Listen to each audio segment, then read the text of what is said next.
In today's video, I'm going to teach you how to delete your Zoho Books account. If you've decided that it's time to part ways with Zoho Books, I'll guide you through each step of the process, ensuring that it's as seamless and straightforward as possible. Let's get started. First, you'll need to navigate to the top right corner of your Zoho Books dashboard. Here, you'll find your profile icon. Go ahead and click on that. A drop-down menu should appear, and from there, you need to select My Account. This is where you can manage all your account-related settings and preferences. Once you're on the My Account page, direct your attention to the left sidebar menu. Here, you should see an option labeled Settings. Click on it, and you'll find yourself in the territory where you can control various elements of your account. It's important to remember that changes you make on this page can affect your overall Zoho experience, so make sure you're in the right place. Now, within the settings, you should see an option for Close Account. Click on it. Before closing an account, take a moment to ensure you've backed up any important data or financial records that you might need later.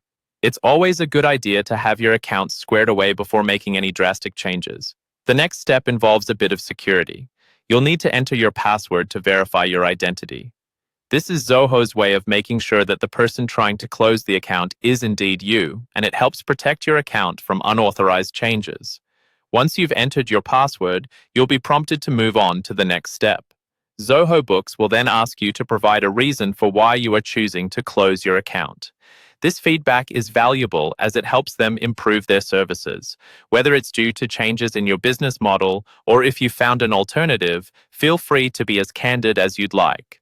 Finally, to confirm your decision, you'll need to click Close Account once again.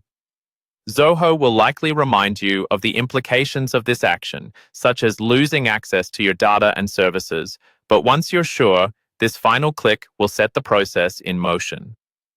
Thank you for following along with this guide. I hope that closing your Zoho Books account was made simple and you found this video helpful. If you have any questions or need further assistance along the way, feel free to reach out. Don't forget to like and subscribe if you found this content helpful, and stay tuned for more tutorials.